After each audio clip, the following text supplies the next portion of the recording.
Welcome to the Brain Warriors Way podcast. I'm Dr. Daniel Amen. And I'm Tana Amen. Here we teach you how to win the fight for your brain to defeat anxiety, depression, memory loss, A.D.H.D, and addictions.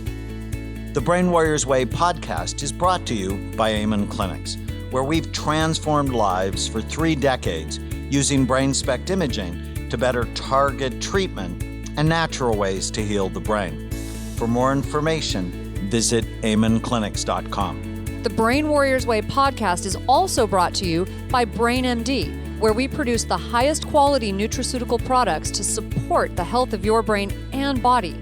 For more information, visit brainmdhealth.com. Welcome to the Brain Warriors Way podcast. And stay tuned for a special code for a discount to Amen Clinics for a full evaluation, as well as any of our supplements at brainmdhealth.com. So how do you know if you have ADD? There's so many myths and misconceptions about like ADD. this topic. I was on the radio this morning, and this woman was talking about her 24-year-old daughter who was starting to take stimulants. And she starts off with, well, unfortunately, she saw this doctor who diagnosed her with ADD, and she just was really negative about it, which many people in society are. And by the end of our call, she was, I can support her much better. Because having untreated ADD is associated with so many bad things. And I have to tell a story. Well, apparently I have no choice. Because you just reminded me. I mean, I'm working firsthand with somebody who we've been working with for a long time. And, it's a process sometimes. Sometimes it's a process because there are many things going on with some people. Some people have ADD, but they've also got, dear Lord, emotional trauma or bipolar or who knows, okay? Like so many people have so many things going on. So it's this process of, unlayering it, sort of uncovering what's going on with the person and dealing with the most critical things first. But in dealing with this person, I think we both suspected the ADD early on. We both kind of knew that it was there, but we had to deal with the most critical things first. And then finally, as I was dealing with her and I suspected, I heard something that really scared me because it reminded me of someone in my childhood that I just always was failing and was an addict and kept going back to drugs because they felt like a failure. And I heard something in her voice that I knew that if we did not, like if she felt like a failure, she had just finally gotten a job. And I knew that if she failed at this job, she was going to fall off completely and it was just going to devastate her. And so I called you and I'm like, this can't wait. We need to take care of this now. This is just a problem. I don't know what you need to do, but you need to do something right now. You need to fix this. So I dragged you over there. This is the dynamic in our relationship. Yeah. She finds a puppy that needs to be fixed, and she goes, "You fix it." Right. But I bring the puppy home, and then the strays. Yes. So we go over there. It's like nighttime, and we go over there, and I'm like, I knew this was a problem. So, and you agreed. And so you said, you know what, we're going to treat this ADD. I know that there's ADD. We've been sort of getting everything else under control first, but now it's time. And so you put her on a stimulant, and some people are great with stimulants and some aren't. That's how your book, Healing ADD, what I love about it is it talks about all the different types of ADD. Everybody is not the same. I'm not the same as, someone else with a different type of ADD. Anyways, she had gotten a job and her self-esteem was just suffering because she could not focus. I kid you not. One day, and everything turned around. And all of a sudden she calls me the next day, I am a rock star. And she literally, that's what she said. She was so excited.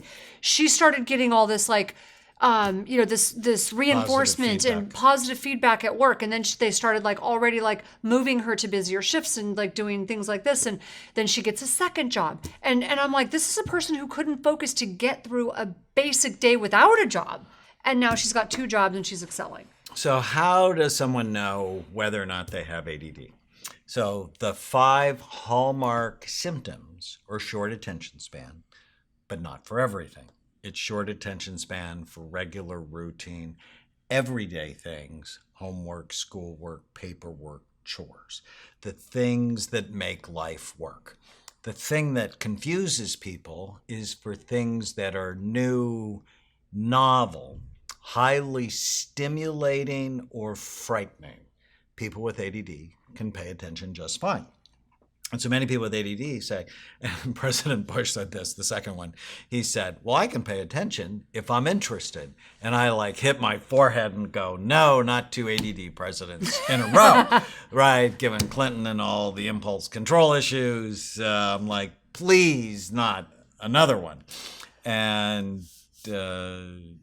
so it's short attention span, and it's sort of the story of their life for things they don't really want to focus on.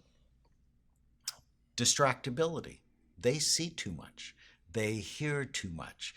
They sense too much. So where most of us can sort of decrease the distractions around us and focus on what's in front of us, it's like the world comes at them too fast and it distracts them. They're often very sensitive to light, to noise, to sounds, to touch, and it can just really impair their ability to focus. They're often disorganized. If you look at their rooms, their desks, their book bags, their filing cabinets, they're often a mess unless they have the over-focused ADD type. Then certain areas are perfect and other areas are a nightmare. They tend to procrastinate. They put things off until someone's mad at them and they have to get it done. So they need that stimulant. Right. They need the pressure. And they tend to be impulsive. Not all of them. The inattentive ADD is not very impulsive. But what about anxious? The anxious ADD is less impulsive. But the classic ADD, for sure, the prefrontal cortex, so that's the front third of your brain, largest in humans than any other animal. It's less active in people who have ADD, and it's the brain's brake. It stops you from saying or doing things that can get you into hot water. It actually processes, well, what's the consequence if I say this? What's the consequence if I do this? So you think ahead to have control over your impulses. When the prefrontal cortex is low, either because you have ADD or you had a head injury, the thoughts just get out. So when I lecture, I'll often go, how many of you are married? And, half the audience will raise its hand. And I'll go, is it helpful for you to say everything you think in your marriage? And the whole audience busts up laughing because, of course, it's not helpful, right? I mean, we all have weird, crazy, stupid, sexual, violent thoughts that no one should ever hear. But if you're around people who have ADD, they just don't have a filter, and those thoughts get out, which is why your mom's actually very funny often. Right. She's like, hilarious. Filter. And so if you have 2, 3, 4, 5 of those symptoms, and they've sort of been the story of your life, it's really important to get them treated. And unlike the mother who was so sad, her daughter got diagnosed with ADD and got put on a stimulant, I'm like, if she really has ADD, what's the fallout? Well, I mean, look at the person I was talking about, the story that I told. That was literally like putting glasses on her for her brain. So like, I've heard you use that analogy, but that's exactly what it was like. And like every day she would call me and she's like, I don't know what's going on. I feel like this is the first time my brain's ever worked right. Like, it was just like, it was a miracle. Like literally, I've never seen anything that extreme. So, yeah, and I've seen it for 35 years. It's crazy. So treating people with it, which is why when I hear all the negative chatter about treating ADD, it's just a mistake. Now, we should be clear. Not everybody does well on a stimulant. Not everybody does. That's why I wrote Healing ADD. I talk about 7 different types of ADD. And looking at the study, we talked about head injury. So that could actually be type A. I've been thinking about that actually for a long time. And now this article was actually published in JAMA Neurology. So really great journal. So not everybody does well on a stimulant. That's why scans can be so helpful. Well, do you have ADD? What type do you have? And how can the scan give us a roadmap to inform our path? And when it works, it just is dramatic in how effective that can be. So when we come back, I still want to touch on what we talked about in the last episode, which was some of the issues that go on between people who have ADD and either other people, if they couple up with people with ADD, or even if just in normal relationships, if someone with ADD in a relationship, what are some of the dynamics that happen there and how can those best be worked through? Well, why don't we also talk about ADD in marriage? Yeah. I actually wrote a book about ADD in romantic relationships. Yeah. I know more about that one than I want to. Stay with us.